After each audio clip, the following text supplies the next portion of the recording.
Hi guys, look who I met at the fair. Hello, this is Rita with. Hi, this is with Bhavya.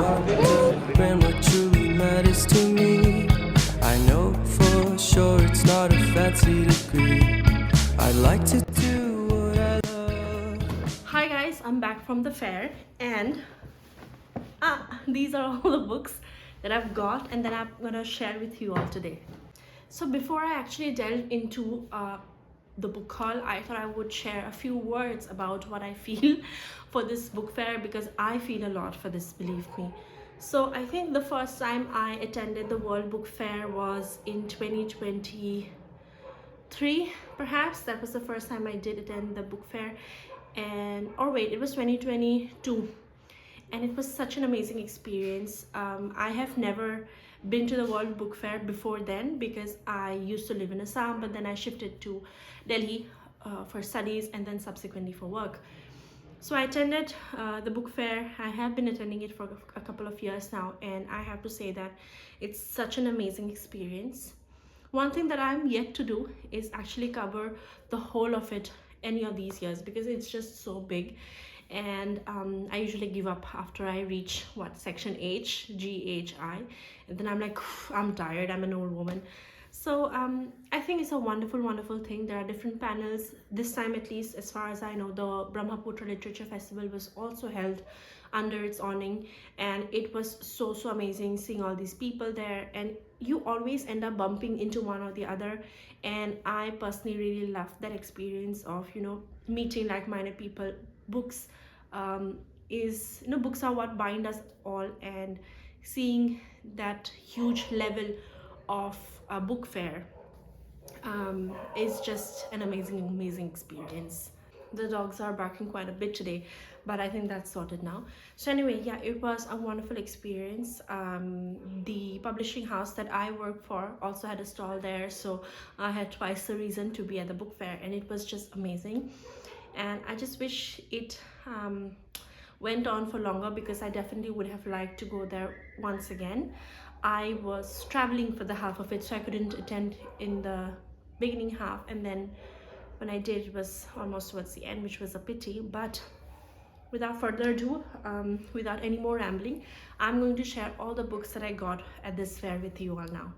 Alright, so let's see how many stalls I went to. I went to almost, I don't know, I've lost count. I went to many stalls, but I bought from the top few, which are the publishers I generally go to for all my favorites.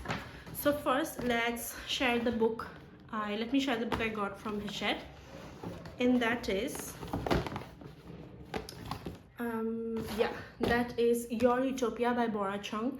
I've read the other book by Bora Chung, which was Curse Bunny, and it kind of fell short of my expectations. However, I generally am a person who loves short stories, and the horror speculative fiction genre is my favorite.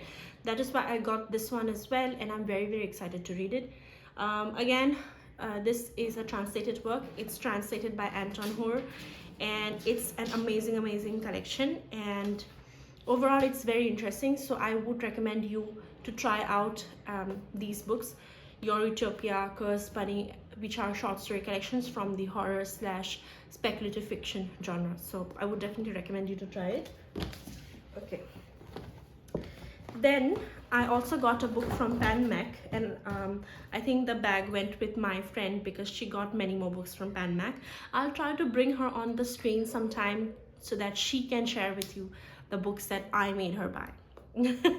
So anyway, from Pan Macmillan India, I got All the Lovers in the Night by Mieko Kawakami. I've heard a lot about this author and her writing style, and that is why I am really excited to read it. Fuyuko Irie is a freelance proofreader in her 30s, living alone and unable to form meaningful relationships. She has little contact with anyone other than her colleagues, but a chance encounter with a man named Mitsutsuka awakens something new in her. As Fuyuko starts to see the world in a different light, painful memories from her past begin to resurface. Fuyuko needs to be loved, to be heard, and to be seen, but living in a small world of her own making, will she find the strength to bring down the walls that surround her? Pulsing and poetic, modern and shocking. This is an unforgettable novel from Japan's most exciting writer.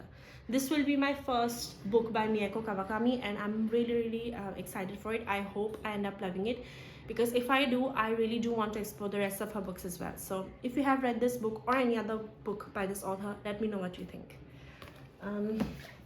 Okay, so that's that from my Hachette bag.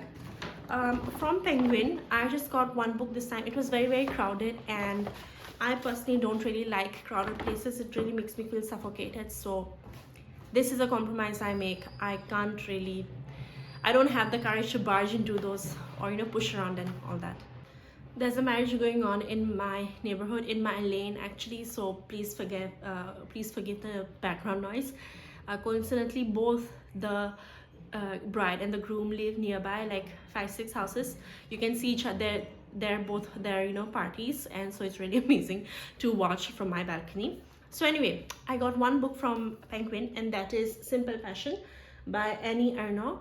I have actually never read this author before, but I was very intrigued to read her works because she got the Nobel Prize in Literature in 2022, and that put her on my radar. And this is translated by Tanya Leslie from French, I believe, if I'm not wrong. So as far as I know, this is kind of a mix between autobiography and fiction. It documents the desires and indignities of a human heart ensnared in an all-consuming passion, both a factual account of a love affair and a pure example of the literary form now familiarly known as autofiction. Simple Passion's unnamed narrator attempts to plot the emotional and physical course of a 2-year relationship with a married foreigner, where every word, event, and person is connected in some way to her beloved or is of no importance. With courage and exactitude, Ernaux seeks the truth behind an existence lived entirely for someone else, and in the pieces of its aftermath, she finds it. So I might be pronouncing the author's name wrong. I have to look it up, but yeah, really excited for this book as well. Right, next let's move to the books I got from Rupa. I absolutely love this tote bag that I got from Rupa. They were really kind enough to give it to me, and I absolutely love tote bags. This is the other side. I hope I'm capturing it actually well, but yeah, beautiful, and I love this bit. Stunning. So okay, let's see the books that I got from Rupa. I got 3 books from Rupa. I'll talk about the first and get it out of the way because it's not for me. The book I'm talking about is The Power of Influence by Yoritomo Tashi. This is a book that my brother picked up. I have really tried to instill the love for fiction in him. He's read fiction, but right now he says he's very busy with his studies and everything, so he wants non-fiction.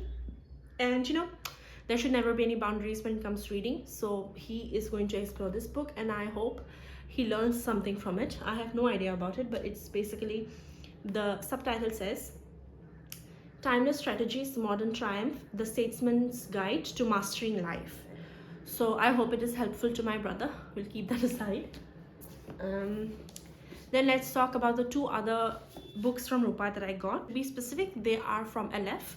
The first one is Upon an Old Wall Dreaming, More of My Favorite Stories and Sketches by Ruskin Bond.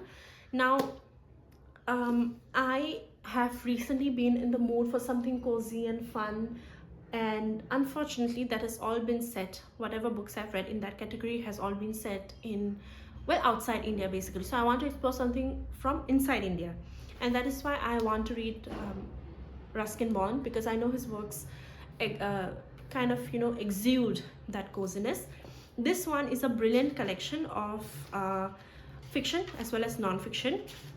From the contents itself, you can see there's a beautiful collection. It's got fiction, non-fiction, and I'm really excited to read it. It's a very beautiful cover as well, so hopefully I will get to it soon. Right now I feel like I want to pick up the non-fiction parts of it first, so I'll let you know. I don't remember the last time I read Ruskin Bond. It's been quite some time, but I remember I have this collection of books, collection of short stories by Ruskin Bond. It's white with very beautiful pink and violet floral designs over it. I think it's a collection of love stories, and if I'm not wrong, I think it's also from Rupa. I love that book, so I think now that I'm talking about it, I feel like I want to reread again. But yeah, I think it's been quite some time since I read Ruskin Bond. So hopefully I'll get to pick this up soon and enjoy it. Then, speaking about my love for short stories, I also picked up The Thief's Funeral, the book review anthology of short fiction, and it has a collection of short stories from amazing works. In 2020, in the midst of the COVID-19 global pandemic, the Book Review Literary Trust announced a short story competition. More than 50 contributors from across India sent in their stories. This volume presents the best 19 stories, including the winning entry. So yeah, amazing. I want to read more Indian works, and I personally prefer reading literary fiction than romance, so I think I'll really enjoy it. Literary fiction and a short story crossover, I couldn't ask for anything better. So this is one that I'm really excited. If you want to know, this is edited by Sucharita Sengupta, Chandra Chari, and Uma Iyengar. I hope I did not mess up the pronunciations, but I'm very sorry if I did.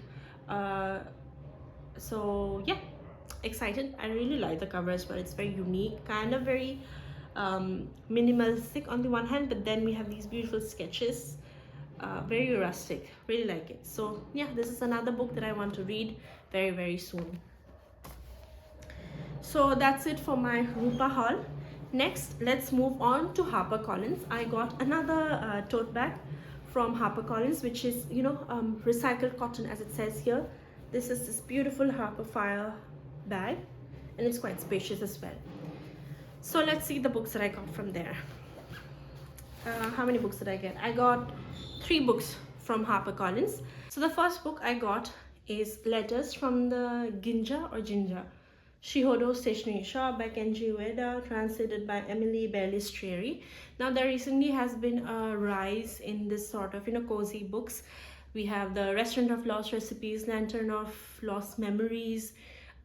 We've got the Hunamdong bookstore and all of that. And I personally really like them. I find them very cozy, very comforting.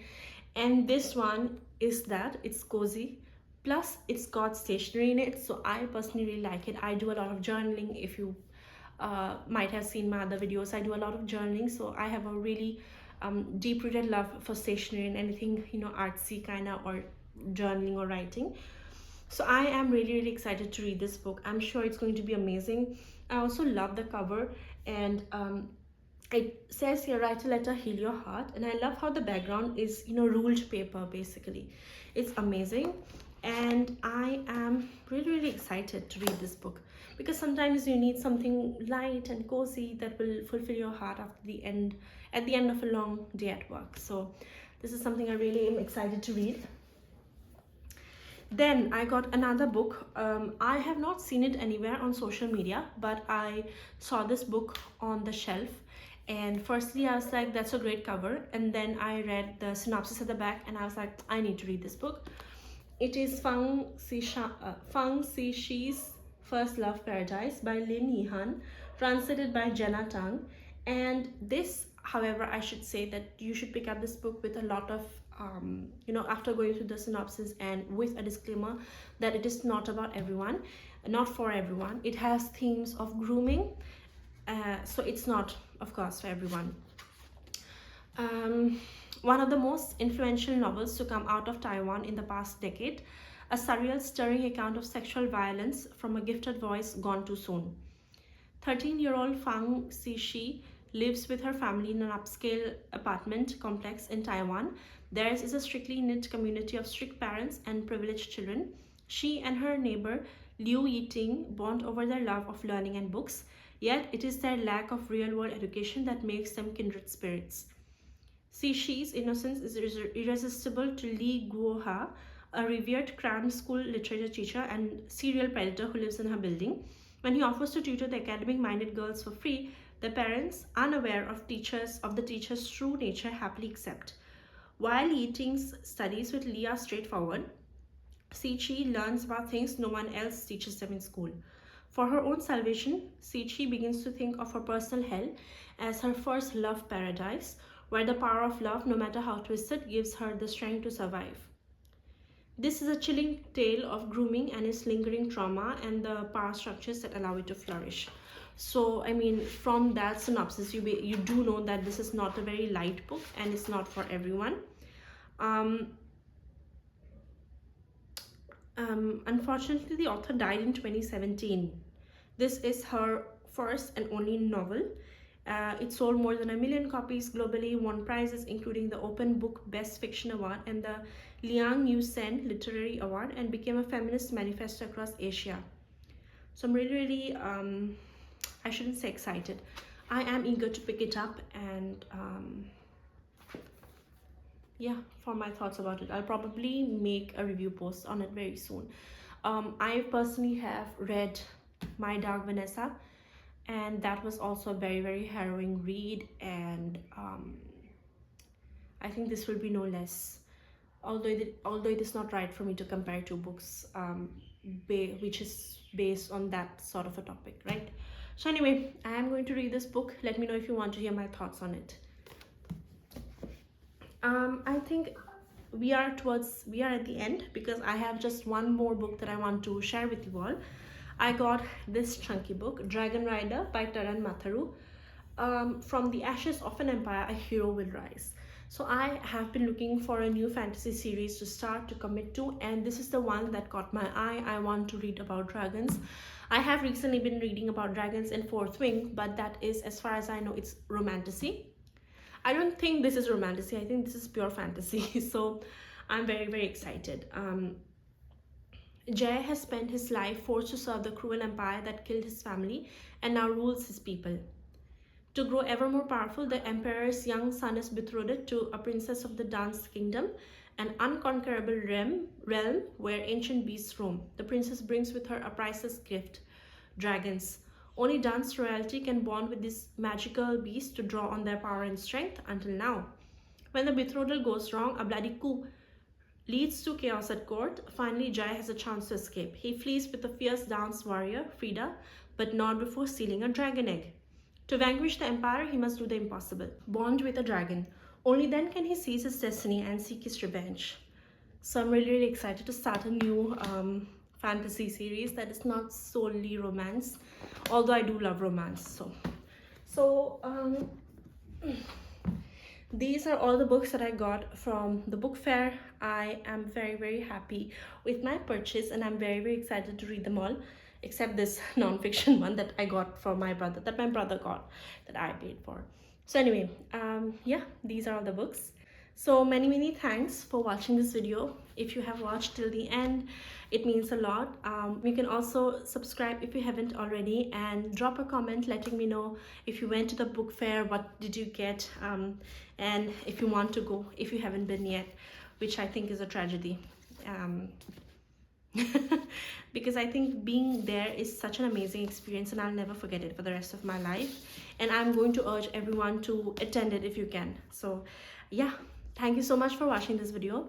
Now I'm gonna go read these books, and I'll see you again very soon. Thank you so much for watching. Take care. Bye.